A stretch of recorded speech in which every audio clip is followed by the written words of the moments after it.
പുതിയ പാർട്ടി രൂപീകരിക്കാൻ സംസ്ഥാനത്തെ ദൾ നേതൃത്വം നീക്കം നടത്തുന്നു എന്നുള്ളതാണ്. സംസ്ഥാന പാർട്ടി രൂപീകരിക്കാനാണ് നീക്കം. ജനതാദൾ ദേശീയ നേതൃത്വവുമായി ബന്ധമില്ലെന്ന് നേരത്തെ തന്നെ സംസ്ഥാന ഘടകം വ്യക്തമാക്കിയ പശ്ചാത്തലമുണ്ട്.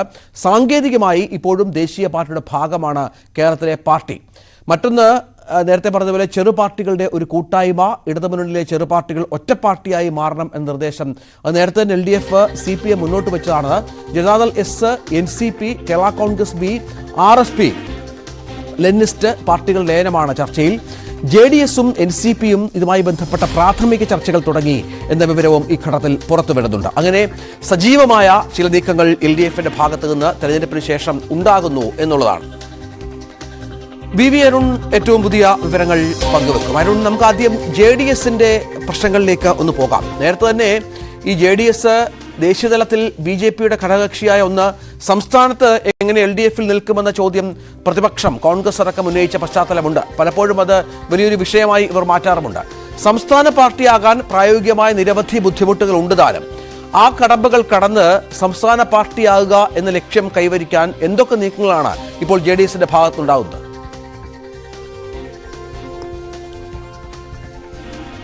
രഞ്ജിത്ത്, ജനതാദൾ എസ് ദേശീയ പാർട്ടി HD ദേവഗൌഡയും കുമാരസ്വാമിയും ഒക്കെ BJP-യുമായി ചേരാൻ തീരുമാനിച്ചത് മുതൽ വലിയ പ്രതിസന്ധിയിലാണ് സംസ്ഥാനത്തെ ജനതാദൾ എസ്. അതിന്റെ പ്രധാന കാരണം അവർ ഇവിടെ ഇടതുമുന്നണിയുടെ ഭാഗമാണ്, മന്ത്രിസഭയിലെ അംഗത്വമുള്ള പാർട്ടിയാണ്, വർഷങ്ങളായി ഇടതുമുന്നണിക്കൊപ്പം തുടരുന്ന ഒരു ദൾ സോഷ്യലിസ്റ്റ് പാർട്ടി കൂടിയാണ് സംസ്ഥാനത്തെ ജനതാദൾ എസ്. BJP-യുമായി ദേശീയ ചേരാൻ തീരുമാനിച്ചത് മുതൽ വലിയ വിമർശനം സംസ്ഥാനത്തെ പ്രതിപക്ഷവും ഒക്കെ അവർക്കെതിരെ ഉന്നയിക്കുന്നുണ്ട്. BJP അവരെ അവിടേക്ക് ക്ഷണിക്കുന്നുണ്ട്.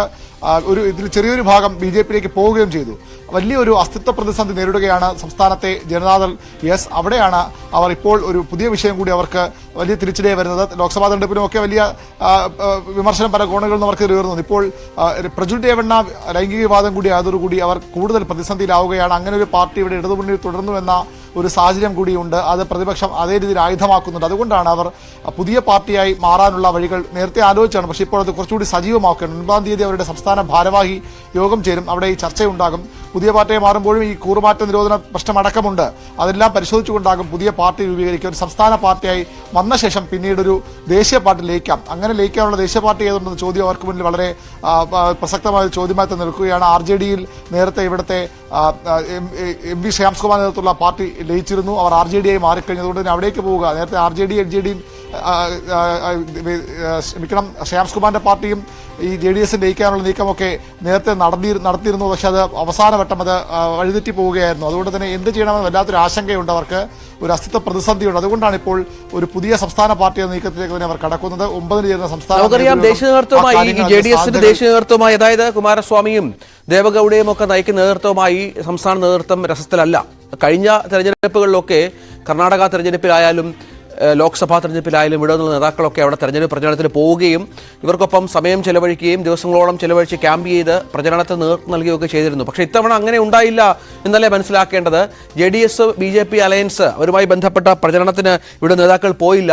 ഒപ്പം ദേശീയ തലത്തിൽ ചില മുന്നറിയിപ്പുകൾ ഇതുമായി ബന്ധപ്പെട്ട് ഇവർക്ക് ലഭിച്ചിട്ടുണ്ട് താനും. അങ്ങനെ ഒരു പാർട്ടിയായി പോയാൽ ഈ പലരുടെയും സ്ഥാനം നഷ്ടപ്പെടും, പലരും അയോഗ്യരാക്കപ്പെടും. അപ്പോൾ അങ്ങനെ നിരവധിയായ പ്രതിസന്ധികൾ ഇവരുടെ മുന്നിലുണ്ട്.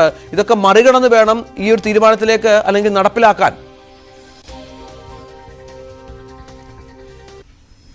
രഞ്ജിത്ത്, ദേശീയ നേതൃത്വമായി ഒരു ബന്ധവുമില്ല എന്ന് നേരത്തെ അവർ പലതവണ പ്രഖ്യാപിച്ചതാണ്. ദേവഗൌഡ നേരിട്ട് കണ്ടും BJP മുന്നണിയിലേക്ക് പോകാനുള്ള തീരുമാനത്തിന്റെ പ്രതിഷേധം അറിയിച്ചു. അതിനുശേഷം അവർ തലസ്ഥാനത്തും കൊച്ചിയിലുമൊക്കെ പല യോഗങ്ങൾ ചേർന്ന് വാർത്താ സമ്മേളനം നടത്തിയൊക്കെ അവർ ആ തീരുമാനം നേരത്തെ പറഞ്ഞതാണ്. തങ്ങൾ ഒരിക്കലും അങ്ങനെ BJP-യിലേക്ക് പോയാൽ അവിടേക്ക് വരാനില്ലെന്ന തീരുമാനം അവർ അറിയിച്ചതാണ്. അതുകൊണ്ട് തന്നെ കേന്ദ്ര നേതൃത്വമായുള്ള JDS-ന്റെ കേന്ദ്ര നേതൃത്വം ഒരു ബന്ധവുമില്ല. സംസ്ഥാനത്തെ ഇടതുമുന്നണിയുടെ ഭാഗം. അപ്പോഴും അവരുടെ ഏറ്റവും വലിയ പ്രതിസന്ധി പ്രശ്നം JDS എന്ന പാർട്ടി ദേശീയ പാർട്ടിയാണ്. അതിന്റെ അധ്യക്ഷൻ ദേവഗൌഡയുമാണ്. ആ പാർട്ടിയുടെ സംസ്ഥാനത്തെ ഒരു ഘടകം മാത്രമാണ് ഇപ്പോഴത്തെ JDS. അവർ അങ്ങനെ അല്ലെന്ന് പറയുമ്പോഴും നിയമപരമായി സാങ്കേതികമായി തെരഞ്ഞെടുപ്പ് കമ്മീഷൻ മുന്നിലുമൊക്കെ അവർ ദേശീയ പാർട്ടി JDS-ന്റെ ഭാഗം തന്നെയാണ്. എത്ര തള്ളി പറഞ്ഞാലും അവരുടെ ഒരു അസ്തിത്വം ആ JDS-ന്റെ ദേശീയ പാർട്ടി തന്നെയാണ്. അത് മറികടക്കാനുള്ള വഴികളാണ് അവർ തേടുന്നത്. അവിടെയാണ് പുതിയ സംസ്ഥാന പാർട്ടി എന്ന നേരത്തെ പലതവണ ചർച്ച ചെയ്ത് തള്ളിക്കളഞ്ഞ ഒരു നിർദ്ദേശം, ഒരു നീക്കം വീണ്ടും അവർ പൊടുതട്ടിയെടുക്കുന്നത് അല്ലാതെ ഇനി പിടിച്ചെടുക്കാൻ കഴിയില്ലെന്ന് മനസ്സിലാക്കുന്നു. ഏതെങ്കിലും വിധേന പുതിയ പാർട്ടി രൂപീകരിക്കുകയും അത് കഴിഞ്ഞിട്ട് മറ്റൊരു ദേശീയ പാർട്ടി ലയിക്കുകയോ അല്ലെങ്കിൽ സംസ്ഥാന പാർട്ടി അതിനെ തുടരാനോ ഉള്ള സാധ്യതകളും വഴികളുമാണ് അവർ പരിശോധിക്കുന്നത്. എത്രത്തോളം വിജയമാകുമെന്ന് നേതൃത്വത്തിന് തന്നെ ആശങ്കയുണ്ട്. അതിനിടെയാണ് മറ്റു ചില നീക്കങ്ങൾ കൂടി അവർ നടത്താനൊരുങ്ങുന്നത്.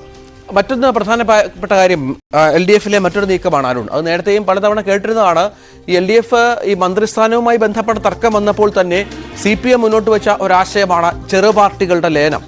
അതിൻ്റെ പ്രായോഗികത ഒരു പ്രശ്നമുണ്ട്. കാരണം ഈ നേതാക്കളൊക്കെ പല തലത്തിലുള്ളവരാണ്, പല ആശയങ്ങളുള്ളവരാണ്. മന്ത്രിസ്ഥാനം ലഭിച്ചവരും നഷ്ടപ്പെട്ടവരും ഒക്കെ ആ കൂട്ടത്തിലുണ്ട്.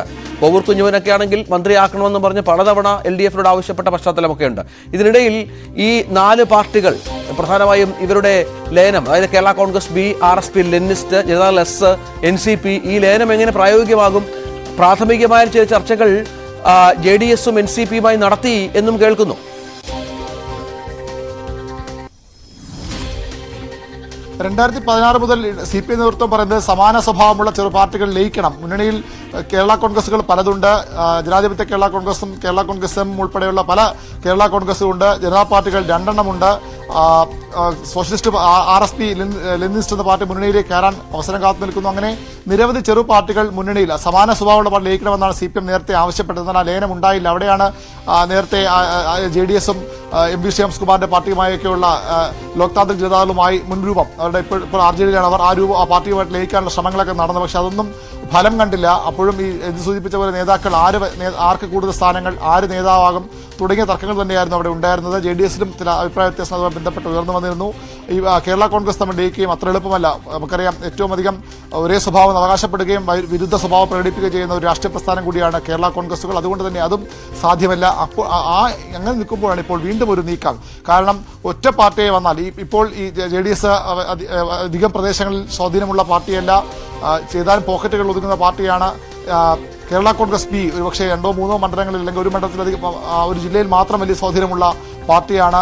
RSP, ലെനിനിസ്റ്റ് ഒരു മണ്ഡലത്തിൽ മാത്രം ഒതുങ്ങുന്ന പാർട്ടിയാണ്. ഇത്തരം പാർട്ടികൾ ഒന്നിച്ചു നിന്നാൽ, ഒരു പാർട്ടിയായി മാറിയാൽ കുറച്ചുകൂടി സ്വാധീനമുണ്ടാകും. NCP ദേശീയ പാർട്ടിയാണെങ്കിലും അവർക്കും വലിയ പ്രതിസന്ധി അവർ നേരിടുന്നുണ്ട്. ശരത് പവാർ BJP-യുടെ ഘടകകക്ഷിയാകുമെന്ന തരത്തിലുള്ള സൂചനകൾ പലതവണ വന്നാണ്. ഇപ്പോഴും അദ്ദേഹം നീക്കത്തിൽ പോയിട്ടില്ലെങ്കിൽ പോലും അതിവിദൂരമല്ലാത്ത ഭാവിയിൽ NCP ഒരുപക്ഷെ NDA പാളയത്തിലേക്ക് പോകുമെന്ന ആശങ്ക ഇവിടുത്തെ നേതൃത്വത്തിനുണ്ട്.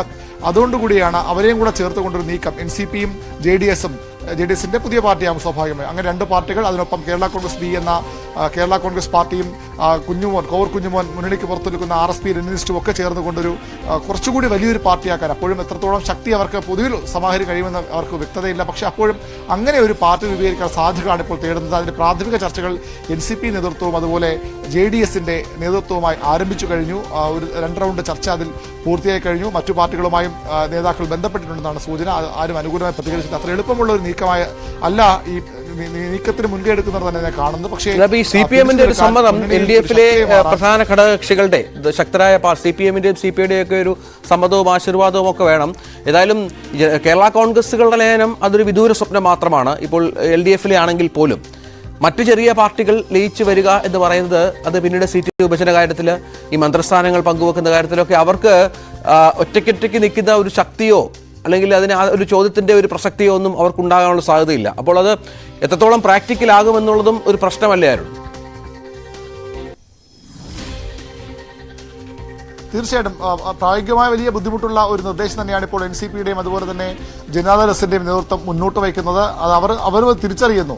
പ്രത്യേകിച്ച് കേരള കോൺഗ്രസ് B, KB ഗണേഷ് കുമാറിന്റെ പാർട്ടിയൊക്കെ ഈ ഒരു പാർട്ടിയുടെ ലയിച്ച് അവർ സ്വന്തമായി ഇപ്പോൾ മന്ത്രിസ്ഥാനവും ഒറ്റ MLA ആണെങ്കിൽ പോലും മന്ത്രിസ്ഥാനവും ബോർഡ് കോർപ്പറേഷനിലൊക്കെ സാന്നിധ്യമുള്ള പാർട്ടിയാണ്. അവർക്ക് അവരുടേതായ ശക്തി അവരുടെ ചില പോക്കറ്റുകളിലെങ്കിലും ചുരുക്കം ജില്ലകളിലെങ്കിലും ഉണ്ട് എന്നുള്ളത് വസ്തുതയാണ്. പ്രത്യേകിച്ച് കൊല്ലം ജില്ലയിൽ അതൊക്കെ മറികടന്നുകൊണ്ട് കേരള കോൺഗ്രസ് B ഒക്കെ ഇതിലേക്ക് വരുമെന്നവർ ആ രീതിയിൽ പ്രതീക്ഷിക്കുന്നില്ല. പക്ഷേ അവർ ആഗ്രഹിക്കുന്നു അങ്ങനെ ഒരു പാർട്ടി ആയാൽ കുറച്ചുകൂടി മുന്നിൽ. ഇപ്പോൾ CPM-ഉം CPI-യും കഴിഞ്ഞാൽ കേരള കോൺഗ്രസ് എമ്മും കഴിഞ്ഞാൽ പിന്നീട് ബാക്കിയെല്ലാം ചെറിയ പാർട്ടികളാണ്, വളരെ ചെറിയ പാർട്ടികളാണ്. CPM-ന്റെ കാരുണ്യം കൊണ്ട് പല മണ്ഡലങ്ങളിലും CPM-ന്റെ CPI-യുടെ കാരുണ്യം കൊണ്ട് ജയിച്ചു പോകുന്ന പാർട്ടികളാണ്. അവർ ഒരുമിച്ച് നിന്നാൽ കുറച്ചുകൂടി മുന്നണിയിൽ കാര്യങ്ങൾ നേടിയെടുക്കാൻ, വിലപേശാൻ, പ്രത്യേകിച്ചും പല കാര്യങ്ങളും ഇപ്പോൾ CPM-ഉം CPI-യും ചർച്ച ചെയ്ത് തീരുമാനമെടുക്കുന്നവർ കേരള കോൺഗ്രസ് എമ്മിന്റെ ജോസ് കെ മാണിയോട് കൂടി അഭിപ്രായം തേടുന്നതിന് അപ്പുറത്തേക്ക് പല തീരുമാനങ്ങളും ഈ മുന്നണിയിലെ ചെറുകിട പാർട്ടികൾ അറിയുന്നത് മുന്നണി യോഗത്തിൽ മുന്നണി കൺവീനറോ മുഖ്യമന്ത്രിയോ കാര്യങ്ങൾ അവതരിപ്പിക്കുമ്പോഴാണ്. വലിയ സങ്കടം അവർക്കുണ്ട്, അമർഷമുണ്ട്. പക്ഷേ ഇത് CPM-ന്റെ ഇപ്പോഴത്തെ അല്ലെങ്കിൽ ഇതുകൊണ്ട് ഇപ്പോഴത്തെ ഒരു സംഘടനാ ശേഷിയൊക്കെ വെച്ച് ആർക്കും അധികം ഒരു